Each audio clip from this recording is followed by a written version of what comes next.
Good morning and welcome to You're 18, Now What? Thank you for joining me on this great Tuesday.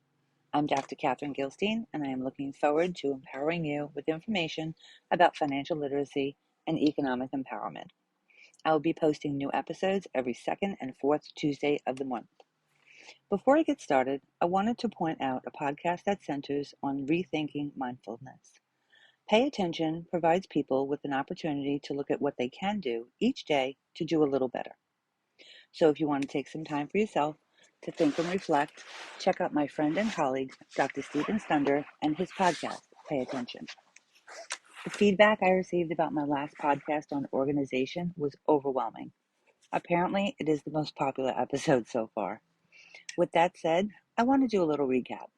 Set clear goals, prioritize tasks, declutter your space, create systems, manage your time, and most of all, seek help if you need it. There's no shame in asking. Thank you to everyone who reached out.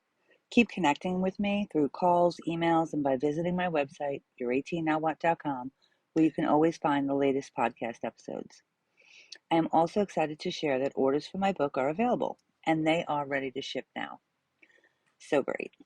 This book contains valuable information for yourself, a friend, a student, child, or even a grandchild. I'm incredibly proud of this work, and I look forward to personally signing every book ordered through my website. This week, I want to talk about spending. Yeah, spending. I talk a lot about saving, but sometimes you need to spend money. Sometimes you need meaningful stuff. How do you spend without digging yourself into a trap? What does it exactly mean when the store says buy one, get one? Or 0% interest with purchase? Is that really true? What about buy now, pay later? Is that a trap? For some people, it can be. When making a big purchase, and this number can be different for everyone. Some may think $750 is a big purchase, or it could be $1,500 or $2,000. Whatever the number is for you, let's dive into the details. There are stores that will offer you a credit card with 0% interest for 6 months or 12 months or even 18 months, depending upon the total that you are spending and the offer that they are currently running. You might think this is a great idea, especially if you need to get a big purchase item. I say, really think this through first. We'll use simple numbers here. I don't want to lose anyone. So if we look at spending $1,200 on an item and it is 0% interest for 12 months, you need to know going in that you will be paying $100 a month for 12 months until the card is paid off. Seems simple, but can you swing the extra $100 a month?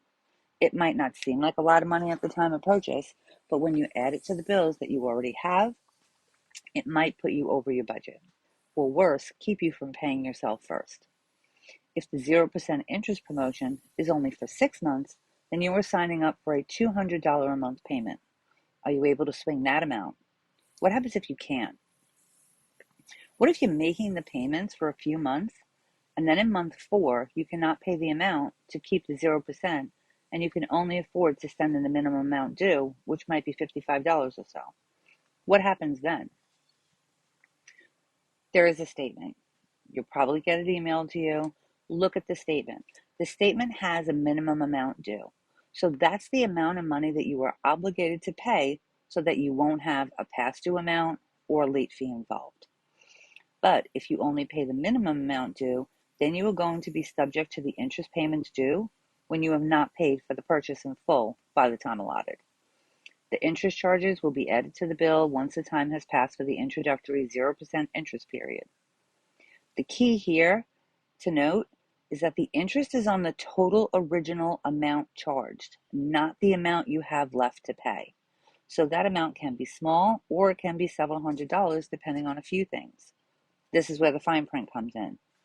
How much was the initial purchase? What was the interest rate? It could be as high as 22, 24, or even 29%. So when you're looking at making that large purchase, think about all of your options.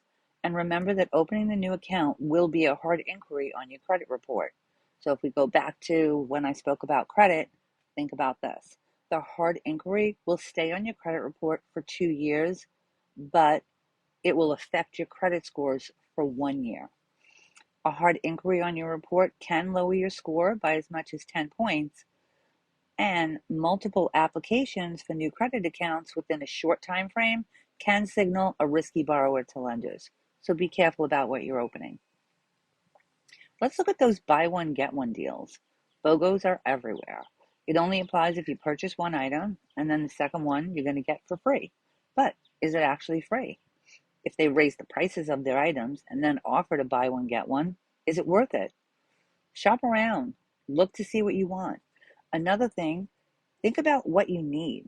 So, do you need it? Do you need another two pairs of shoes? Do you need two more handbags? Do you need two pairs of slacks and a polo? If you do, then it might be a good idea to purchase it. In the past, what I've done is go with a friend. So when we came across the buy one, get one, I would pick out something, my friend would pick out something, and then we'd split the cost. So for me, I was able to get a pair of shoes for a quarter of the price. And so was my friend. So at that time, it was a good idea. We were thrilled. The other trap, which I think personally is worse, is the buy one, get one 50% off. Here, the deal is really not as great as it sounds. In my opinion, I try to stay away from these. I worked in retail for a really long time. So after working in retail way back when, I remember the department stores. We would change the prices. We'd raise them a little bit for the upcoming sales that they were having. Memorial Day sale, Labor Day sale, back to school sale, July 4th sale, Black Friday sale. You name a holiday, there is a sale in a major department store. Don't get me wrong, some sales are real sales. But do your homework, see what you need, see what you want, and then see what you can actually afford. The object is to not accumulate stuff that you really don't need.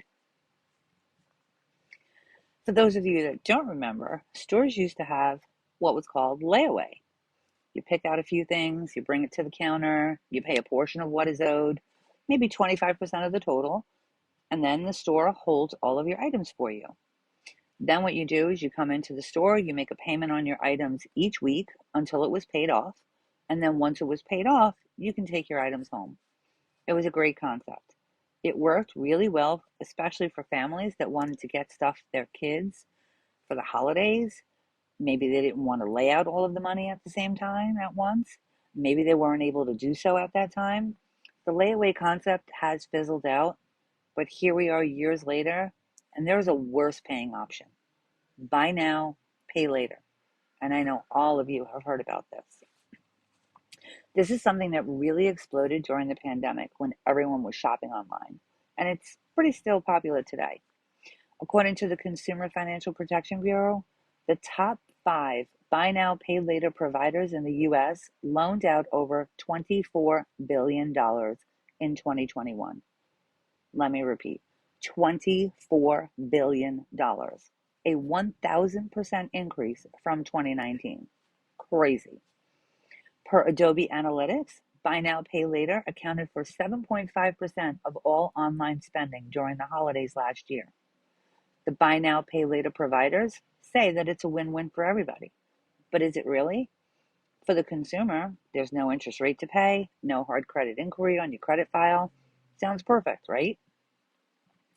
Between Klarna and Affirm, outstanding balances are between $150 and $641, respectively. But those balances don't seem that bad. So what's the issue? Let's dive deeper. The average consumer of buy now, pay later options are people with low credit scores and limited credit cards. Almost 3/4 of buy now, pay later customers have a household income of less than $75,000. And a third of these consumers use the buy now, pay later option because their credit cards were maxed out. So the credit cards were maxed out, but now they're using the buy now, pay later option. Possibly not a great idea. According to a Harris poll conducted for Bloomberg, about 43% of users said that they were behind on their payments. So, although the buy now, pay later providers are fee-free, they are not when you miss a payment.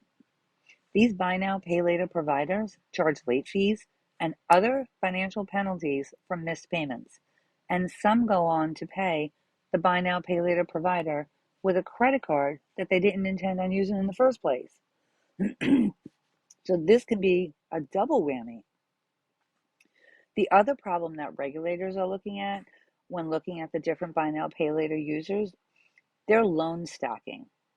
What that means is loan stacking is when someone buys something on buy now, pay later option, let's say through Klarna on a Monday, and then buys something else on a buy now, pay later option through Affirm on a Tuesday. So they're using different platforms. Excuse me. So whether you're using Klarna, Affirm, Afterpay, or PayPal and Four, these are all buy now, pay later providers. Although the interest rate can be 0%, no fees charged, and no hard inquiry on your credit file, be aware of what you are signing up for. Check the late payment policy. Check the fee policy if you miss a payment. Check the amount you will need to pay for each installment, and be sure that it aligns with your spending and saving goals. Be aware of any buy now, pay later accounts that you have currently open before opening a new one. What I have learned through time and experience is that if something is too good to be true, it probably is. Moving on, I am really happy to announce that I will have guest speakers joining me occasionally. And these are going to be people who are new in their careers, typically less than 5 years.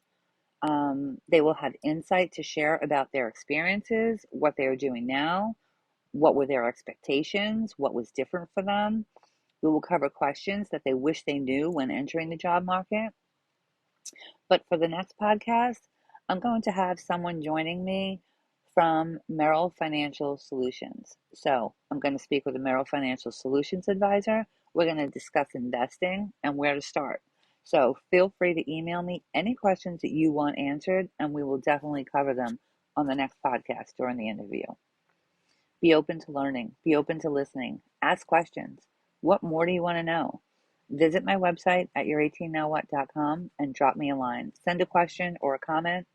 Any questions received will be responded to by either email or addressed on the next podcast. Remember, be invaluable for what you share, not what you know. See you next time on Your 18 Now What.